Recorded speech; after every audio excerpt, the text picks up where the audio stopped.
A boy of 15 is sent to live in a cave, not a metaphor, a cave dwelling in Shaanxi province, dug into a yellow earth hillside. He hauls coal. He sleeps on a brick bed under a flea-ridden quilt. His father, once a hero of the revolution, a vice premier, has been purged and imprisoned. His half-sister dies during the persecution. He applies to join the Communist Party. He is rejected. He applies again. And he is rejected again. He applies 10 times. That's not a typo. 10 times. On the 10th, they let him in.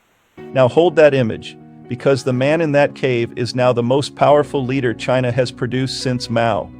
And he did not get there by shouting. Welcome to our special series on patterns of personality. The Authoritarian Trifecta. Putin, Trump, and now Xi Jinping. Two men we have already met would have handled that cave differently.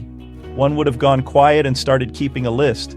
The other would have told you it was the biggest, most luxurious cave anyone had ever seen. Xi did neither. He did not rebel, rage, or attempt to rebrand the hardship. He submitted directly to the very institution that persecuted his family. He persisted, and he endured. Last episode, we put Putin and Trump side by side, the sniper and the showman, and found opposite surface traits producing the same authoritarian behavior.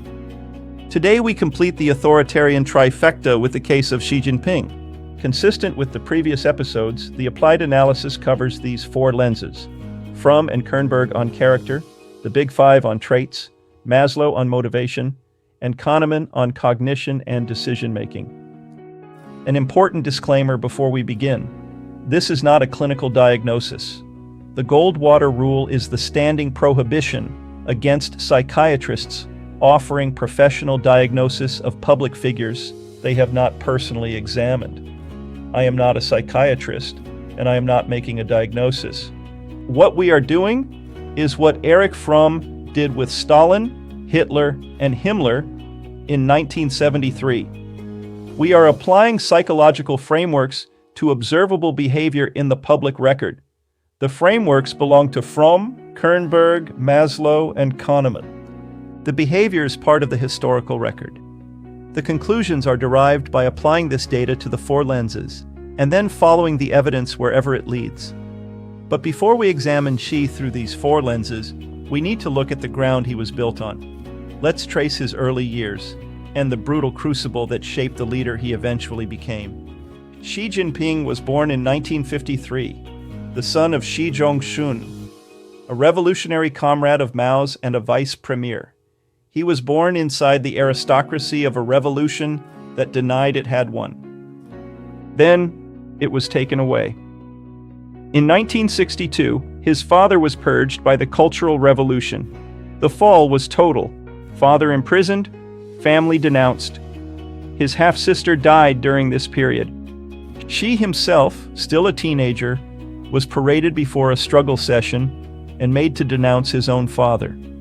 At 15, he was sent down to Liangjiahe, to that cave, for 7 years. He ran away once, was caught, and was put to work digging ditches.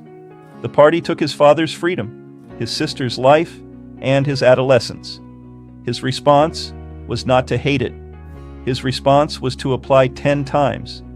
That is the most important fact in his entire profile. He climbed for 35 years. Hebei, Fujian, Zhejiang, Shanghai. The Politburo Standing Committee in 2007, and General Secretary in 2012. He was 59 years old before the world found out who he was. That is not caution. That is discipline in the service of something. And in 2012, we found out what. With Xi's early life established, let's move into our 4 analytical lenses, beginning with lens 1, character architecture. Malignant narcissism is predicated on Fromm's authoritarian character. So, we'll begin there. Its defining feature is a deeply ingrained sadomasochism, the simultaneous worship of strength and contempt for weakness. It operates through symbiosis, an attempt to escape existential helplessness by merging with power. You see this in Xi's youth. When the party destroyed his adolescence, he didn't rebel. He applied 10 times. That is Xi's attempt to resolve vulnerability by submitting entirely to the very machine that persecuted him. For Xi, safety wasn't about escaping power. It was about becoming power. When that authoritarian character reaches its zenith, it escalates into malignant narcissism. Coined by Fromm in 1964 and formalized by Otto Kernberg, it occurs when the leader's ego so thoroughly displaces reality that systemic aggression becomes a moral virtue. Kernberg outlines 4 co-occurring criteria: narcissistic personality disorder, antisocial behavior, egosyntonic aggression, and paranoid orientation. Let's evaluate how Xi meets the criteria, beginning with Criterion 1, narcissistic personality disorder. If you are looking for Trump's grandiosity, the branding, the gold letters, you will not find it. Xi wears a plain dark suit. He does not put his name on buildings. He puts it in the Constitution. And in all those years, nobody knew what he thought. Western diplomats filed cables calling him cautious, unremarkable, and a steady pair of hands. That was the misdirection. Xi's grandiosity is neither loud nor cosmetic. It is structural. By erasing term limits and enshrining Xi Jinping thought alongside Mao, he did not build a tower. He wrote his mind directly into the operating system of a billion-person state. There's a study app on hundreds of millions of phones where citizens earn points for reading Xi's speeches. So here's the key. Trump's grandiosity is personal. It needs to be seen and applauded now by name and constantly. Putin's is the fusion of self with the Russian state. Xi's is Putin's taken further and made permanent. For Xi, Criterion 1, narcissistic personality disorder, is not only present, but it also scales an entire civilization. Grandiosity does not require volume. It requires only that the self be treated as the measure of reality. Criterion 2, antisocial behavior. Kernberg identified 4 markers. 1. Systemic disregard for norms, laws, and agreements. A willingness to lie, deceive, exploit, or break agreements whenever it serves the objective. 2. Rationalize/instrumental deceit and exploitation. They easily rationalize antisocial acts, framing them as necessary, legal, or morally justified rather than criminal. 3. Absence of genuine guilt or remorse. Complete lack of internal moral constraint or remorse for the harm inflicted on others. 4. Capacity for selective loyalty. Kernberg notes that malignant narcissists are capable of selective loyalty, specifically to an inner circle, a party, an ideology, or disciples, who blindly serve their grandiose vision. Xi's record includes the mass internment of Uyghurs in Xinjiang, which a 2022 UN Human Rights Assessment concluded may constitute crimes against humanity. The dismantling of Hong Kong's autonomy through the 2020 National Security Law, and the anti-corruption crackdown of 1 million plus party officials, which turned out to be nothing about corruption and everything about loyalty. Conclusion: Xi's antisocial behavior is well represented. Criterion 3. Egosyntonic aggression, sadism. Here I'll be more nuanced because the evidence changes character. With Trump, the sadism is visible and audible. He mocks the disabled reporter, he leads the chant, "Lock her up," his followers cheer. He rescinds Secret Service protection of his political opponents whom he rebrands as enemies. With Putin, it's observable in the pattern: nightly strikes on civilians with no military benefit. Almost routine assassination, including Navalny's death with no expression of regret. But with Xi, there is no equivalent public affect at all. So does the criterion fail? Kernberg's criterion does not necessarily mean, does he look like he's enjoying it?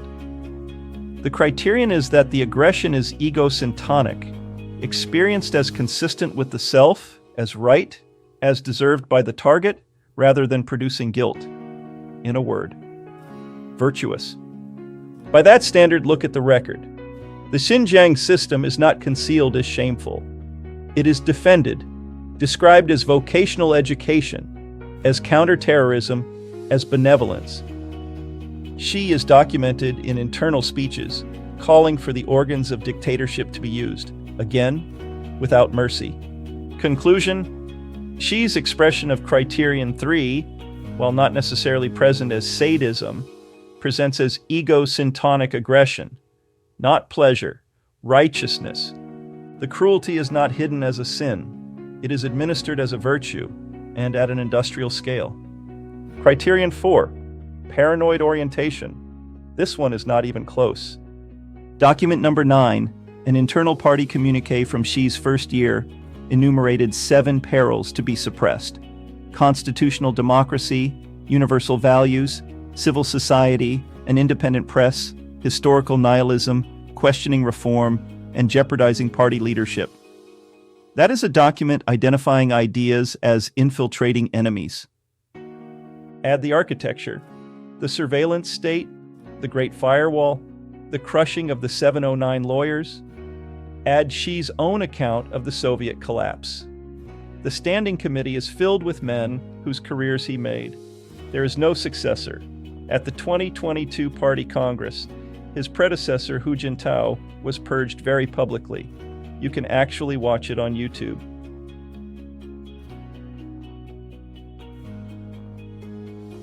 The verdict on Lens 1. Xi Jinping meets the criteria for malignant narcissism, with Criterion 3 fitting less cleanly. And I've told you exactly where and why. The egosyntonic aspect, while often analogized as sadism, is different because it is experienced as a moral good, whereas sadism has more difficulty wading in the waters of morality. So the asterisk is not a weakness. It is the analysis accounting for nuance. Lens 2, the Big Five. Traits. The Big Five, or five-factor model, is a widely accepted psychological framework that evaluates personality across 5 core continuous spectrums. The summary table that follows provides trait estimates inferred at a distance and in the tradition of political personality profiling. Dan McAdams' 2016 Big Five reading of Donald Trump is the best-known example. They are not clinical assessments and rest on no consented testing. As such, the scores are best read in the qualitative spirit. On openness, Xi is low. His defining ideological act is his return. On conscientiousness, he is exceptionally high. 35 years of climbing without a single unforced disclosure of self, which is remarkable by almost any standard. His extroversion is low, his agreeableness is low, and his neuroticism is low. Across the dark personality literature, the one Big Five dimension that reliably marks narcissism, of all flavors, is low agreeableness. And as you see, our own findings are consistent with that end. Extroversion, conscientiousness, and neuroticism behave altogether differently. Put in judgment research parlance, they are merely noise. Openness behaves differently even still. It neither tracks nor reverses. It's virtually a null value. The verdict. The Big Five evidence corroborated the designation of malignant narcissism across all 3 leaders. Next up, Lens 3, motivation. Recall from earlier episodes that Putin is stuck at safety, Tier 2, and esteem, Tier 4. Trump is almost exclusively esteem, Tier 4. For Xi, safety, Tier 2 is profoundly high, deeper than Putin's. While Putin's institution abandoned him, or so he felt, Xi's institution hunted him down, and he embraced it anyway. Maslow's core insight is that self-actualization is a growth motive. You reach it only when the deficits below are satisfied. We already established this in Putin and Trump. Leaders operating from a deficit are leaders who never have enough, and Xi provides the same proof at an even larger scale. Provincial secretary, not enough. Politburo, not enough. General secretary, not enough. Core, helmsman, his thought in the Constitution, the term limit gone, still not enough. There is no amount of power that retroactively makes a 15-year-old safe in a cave. All 3 men are stuck below the growth line, running deficits at a national scale. And when a person cannot fill the hole, they make the whole the country's problem. That is how private psychology becomes public policy. For those stuck in never enough deficits, they are trapped in a fixed mindset which only gets more rigid and brittle over time. Simply put, epiphanies for this dark triad are highly unlikely, if not impossible. But lens 4, cognition and decision-making. Recall the contrast from earlier episodes. Trump is the epitome of a System 1 operator. Putin uses both fluently. Xi is the hardest case in this study. He is a System 2 virtuoso.